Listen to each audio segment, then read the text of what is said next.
నా పేరు నంబూరి రాహుల్ నాగ్ అండి. సో నేను కన్సల్టెంట్ న్యూరాలజిస్ట్ అర్చన హాస్పిటల్ బ్లాక్ బి మదీనాగూడలో.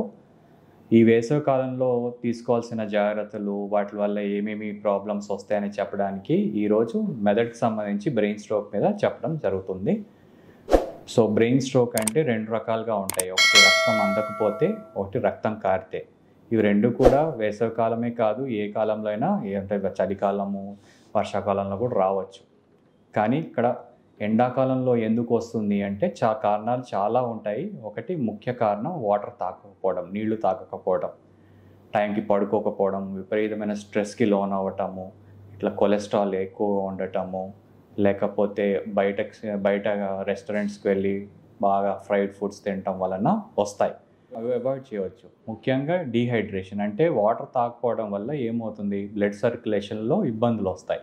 మెదడుకి వెళ్ళే రక్తనాళాలు బ్లాక్ అయిపోవటము, రక్తం చిక్కగా అయిపోవటం ఇలాంటివి. సో ఇలా అయినప్పుడు మెదడులో కొన్ని భాగాల్లో రక్తం అందనప్పుడు పక్షవాతాలు వస్తాయి. దాన్ని మనం ఇంగ్లీష్లో ఇష్కెమిక్ స్ట్రోక్ అంటాం. సో ఇష్కెమిక్ స్ట్రోక్కి ట్రీట్మెంట్లు ఏముంటాయి, ఇట్లా మెయిన్గా డీహైడ్రేషన్ మూలాన వస్తే వాటర్ సరిగ్గా తీసుకొని మంచిగా టైం పడుకోవటం, స్ట్రెస్ లెవెల్స్ తగ్గించుకోవటం, రక్తం పల్స్ పడే ట్యాబ్లెట్లు, కొలెస్ట్రాల్ ట్యాబ్లెట్స్ వాడతాం కానీ చేస్తే సరిపోతుంది.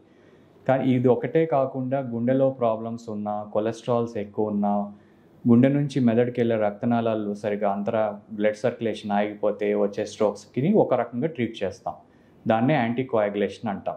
యాంటీకోయాగులేషన్ తర్వాత పలానా ఒక పేషెంట్ పక్షవాతం వచ్చాక సిటీ స్కాన్ చేశాక, సిటీ స్కాన్లో కనుక రక్తం కారలేదు అనుకుంటే అప్పుడు ఇబ్బందులను బట్టి మనం మెకానికల్ థ్రాంబెక్టమీ అనే ప్రొసీజర్ చేస్తాం.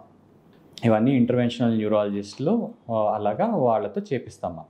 సో ఇది కాకుండా హిమరేజిక్ స్ట్రోక్ అని ఉంటుంది. హిమరేజిక్ స్ట్రోక్ ఏంటంటే రక్తం అందటంతో పాటు రక్తం బాగా కారిపోతుంది, రక్తనాళం బ్రేక్ అవటం వలన. అది ఎందుకు అవుతుంది, విపరీతమైన స్ట్రెస్, బీపీ కంట్రోల్గా లేకపోవటం వల్ల జరుగుతాయి.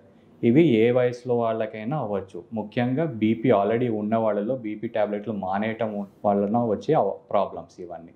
వీటితో పాటు ఈ డీహైడ్రేషన్తో పాటు కొంతమంది క్లాట్స్ ఫామ్ అయినప్పుడు బ్రెయిన్ బాగా బ్లీడింగ్ అయినప్పుడు బ్రెయిన్లో ఫిట్స్ రూపంలో కూడా బయటకు వస్తాయి.